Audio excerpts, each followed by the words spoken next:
Welcome back to the podcast. I'm your host, Michael Beard, and alongside of me is my co-host, Ed Fletcher, and we're here to make you next up. We have an absolute banger episode coming to you guys this week. Ed, how you doing? Doing amazing, Michael. Thank you for asking. Our guest is Total Frat Move, a very popular Instagram and brand.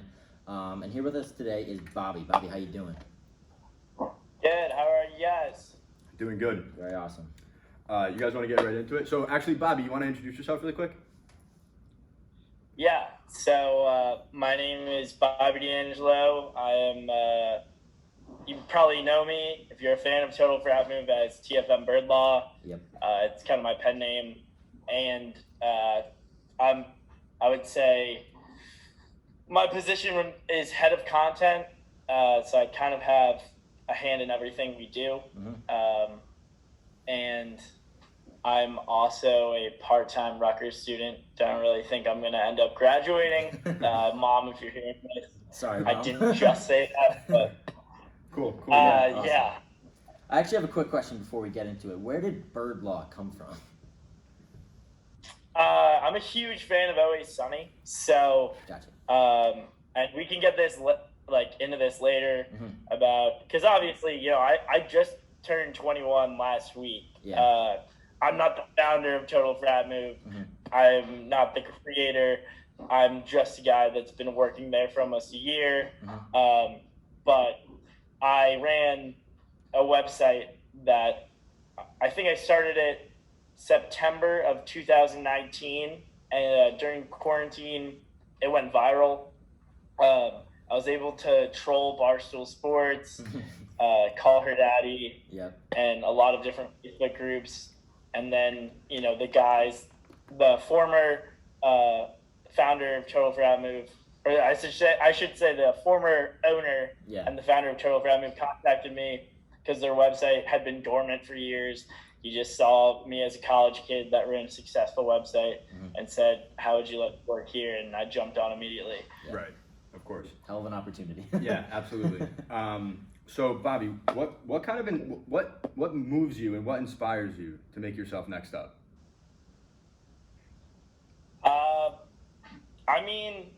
So what I would say is, just speaking candidly, I've always been a fan of content, and on paper, before this coronavirus really hit the fan in March, before I think you guys are the same age as me, so Basically. before we found out we weren't going back to college, I on paper was kind of a nobody, like a loser. I went to TCU in Fort Worth, Texas, where I was a member of a fraternity, but I was just doing a lot of binge drinking, good amount of drugs, not a lot of studying. Mm-hmm. And but I'd really, independently, for I guess since I was like a junior in high school, been a huge fan of Barstool Sports, but expanding on that, studied the whole industry. So all the competitors, everybody in the mix, Bro Bible, kind of studied how Total Frat Move had fallen off, and the tipping points that led to that happening. So I did a lot of research in it, a lot of research into growth hacking, things that, because I'm a marketing major, that a 65-year-old professor couldn't accurately teach me, that I just studied independently. So what I always tell everybody is, you don't necessarily need a degree, or you don't necessarily need to, if you are a finance major, you don't necessarily need to do finance your whole life. What I would say is find something that you like and that you're passionate about, and study the fuck out of it when you can in your free time. And just learn and learn how things happen in that industry, and look at people that are doing it right. So I was looking at Kyle Fogart, I was looking at Dave Portnoy, I was looking at all these people. I was reading their blog. I was reading Portnoy's blogs from back in 2014, being like, how did he get to the point where he is today? Just from a deep perspective, going in on all these people. And I would say I wouldn't have been able to get my position without doing that. So I guess that's what inspires me. That's cool. To be next up, just Yeah, absolutely. Yeah, that's awesome. So Total Frat Move has obviously so much content across all platforms, an immense amount. I think it's ridiculous. It's awesome. So where do you guys source all your content? that kind of depends, right? So when I first started working here, I was kind of just like informed by my old bosses that they were looking to move the company. They had been in it for a long time. They made a lot of critical mistakes. It went from being evaluated at $35 million in 2016 to falling down to about $1 million by the time I had started working there. So they really couldn't afford to have content creators, but they did promise me that, you know, if I continue to write for them and continue to run their social media accounts, that whoever bought it, they would put in a good word for me. And we got bought out by Savage Ventures, which is owned by Sam Savage, who sold 247 Sports to Fox. He is the leading investor in Outkick to Coverage with Clay Travis. I mean, this guy has sold like 6 internet companies, ranging from ones that specialize in comic books to now one that specializes in fraternity culture. Right. So he's just kind of a master of the internet and how to build equity using social media as a tool for that. Right. So nowadays we have our own content creators, a lot of them. We currently have 3 girls that work for Total Frat Move sister account, Total Sorority Move, down in Fort Lauderdale making content. I'm going to Pennsylvania next week to make content. So some, like the blogs, that's our team. As far as the funny videos that you guys probably see on Instagram, some of that is me, some of that is other content creators we have. But most of it is either submitted content or, you know, part of this being a social media account manager is looking through Twitter, Reddit, TikTok, all these other platforms, finding something funny and then contacting whoever created it for consent to post it on our platform. And 99% of the time that's a yes. Because, you know, people want to grow. Maybe we've done stand-up comedians to like 12-year-olds doing really stupid shit. But everybody just wants that clout, so to speak. Exactly. Yeah, so that actually kind of brings us into our third question here. So you get a lot of submissions. What goes on? Obviously, you just said you have to scroll through. I bet it's thousands of submissions of whatever crazy videos are on there. What goes on kind of behind the scenes on your end? Now it's a lot easier for me. From the months of, because, you know, I started off as an intern in June, worked my way up to social media manager by August, and now I have interns and full-time, you know, social media marketing experts behind me, which is new. That kind of happened a month ago. But it's kind of like just...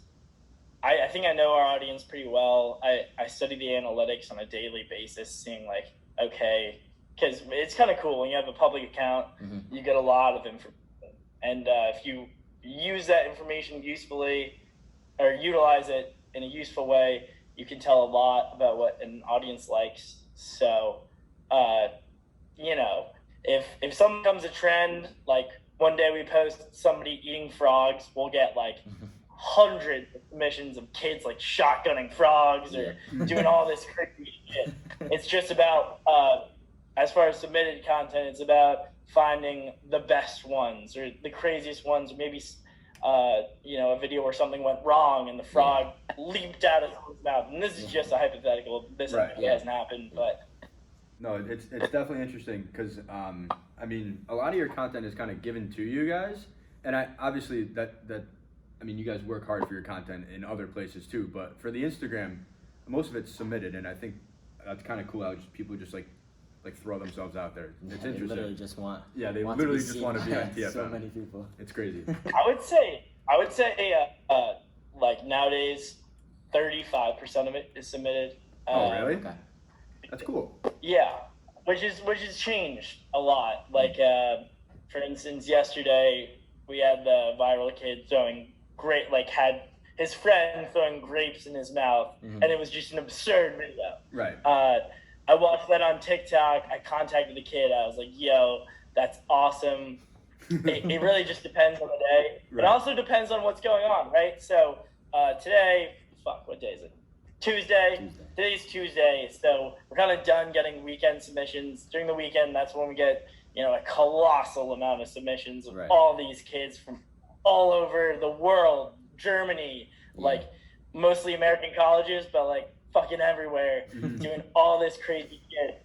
And we try to like save them and not blow our load, so to speak, to use all of them on the weekend, so we could have some shit for Tuesday, Wednesday, going into kids going out on Thursday night. Yeah, absolutely. That's awesome. No, it's hilarious. So obviously you're a funny guy, creative person. Most people at TFM are funny and creative. How do you what's the hiring process? Because these people that you're hiring, they've got to be funny, they got to be creative, and they got to be okay with a little bit of like out there comedy, Yeah. It kind of depends. Like, as far as like bloggers go, I look for people that can write consistently, and also, they kind of have a comedic sense to them. It really depends. Like, I got one sports writer who writes about sports. He might write 4 articles a day, because we need to get, when you're writing short blogs that are just about news, you got to get X amount of those out a day to make money off page views.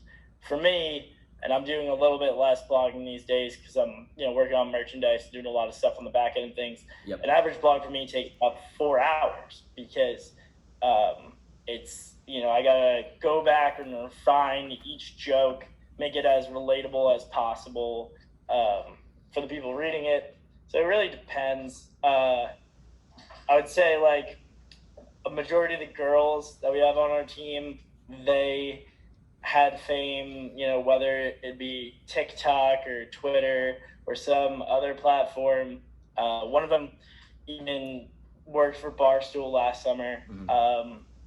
And it's just, people that I see that I think can resonate with our audience, but I think could also work hard. Right. Yeah. That's a big thing. It's definitely the work ethic there is talent. Yeah, it definitely is a certain kind of personality for sure. Yeah. You want to take the next one? Yeah. So, one of the questions that we had was how do you guys compare yourselves to Barstool? Like, what's the main difference you think between you two? I mean, I don't compare us to Barstool. I would say like Barstool's in another league. We're fighting with the B teams. We're fighting if they're varsity, we're playing against all the JV teams, and there's a shit ton of money to be made in JV. Don't get me wrong, but I would say our biggest competitors are probably like Old Row, which is Barstool owned, but it's kind of difficult because Barstool's such a monster that they can just keep making these Instagram accounts to compete with us. So 5th year Old Row, in a sense Friday beers, but I think they also kind of do their own different thing. Right. But it's just they share a demographic with us of 18 to 35-year-old males. Yeah. So those are really the people we're competing against. Wait, so just fucking monsters. So off the top of your head, do you know what the percentage of male to female is for your followers? Would you happen to know that? Yeah, pretty sure it's like 84% male. Yeah, that's right. That's nuts.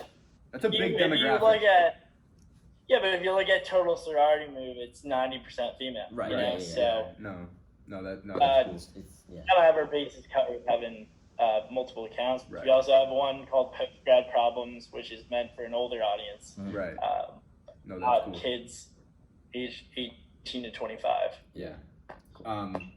So ImSchmack isn't an account anymore, right? No. Do you know the story behind that one? Yeah. Okay. I think they just didn't learn their lesson. Okay. Yeah. Like, you can make a bunch of cool content that people want to see of throwing, fucking bangers in college, having all these underage kids thinking girls showing their titties. Yep. And that's fucking awesome until one girl, like ODs at something that your name is on and that your company took full responsibility for, or another girl asked you to take her out of a video and now her dad is suing you. So ImSchmack really played a risky game. Right. And they also, towards the end, ripped a lot of people off. They throw events and then just not have them after people paid. Yeah. But it's ridiculous. Yeah, that's kind of the story there. I think they just couldn't keep up with the lawsuits. Yeah, no, it's definitely really hard to kind of play the field. It's a risky business because it's a lot of underage. It's a lot of underage stuff, but it's also, I mean, you guys are putting out such like out there content that a lot of people these days don't necessarily like. Yeah. So. It's interesting. It's tough. What's the funniest piece of content you've ever seen or was ever submitted? Or one of the funniest.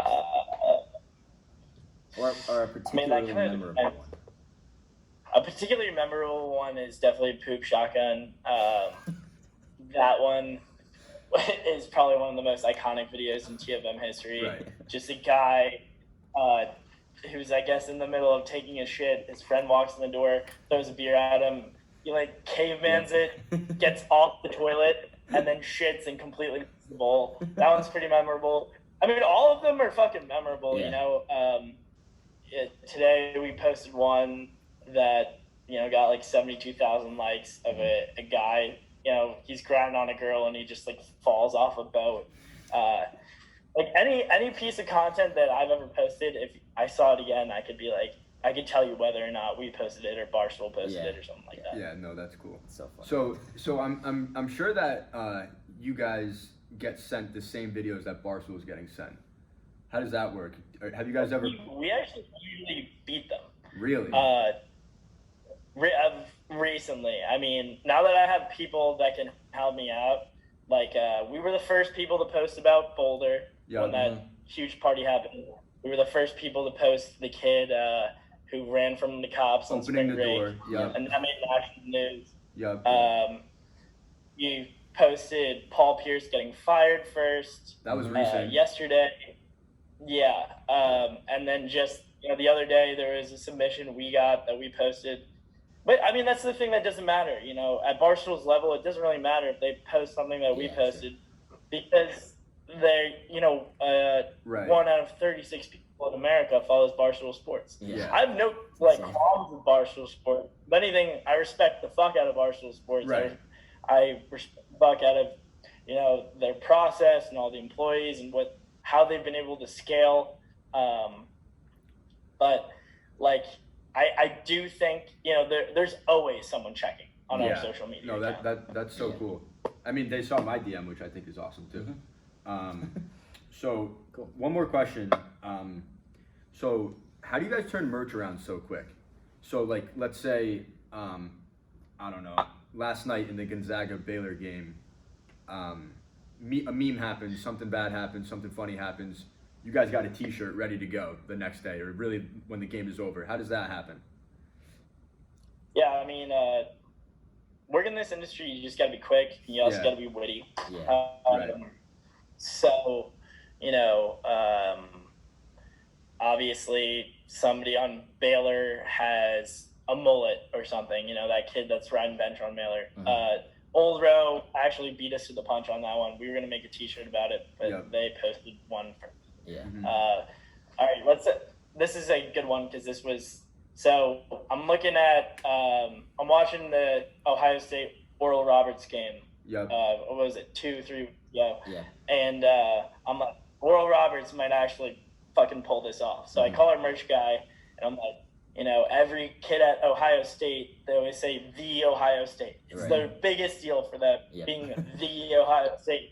So I make one and I'm like, what if we just did the Oral Roberts? We sold 10 grand of those in, I don't know, like 3-4 hours, just Yeah. because everybody hates Ohio State. Right. They're- Yeah, it's Funny. it's really funny. That's awesome. I mean, that's all we got. I think so. I mean, that was an This was absolute awesome. banger episode. Absolutely awesome. We hope you guys like the episode. Please drop a review down below. And we hope to make you next up.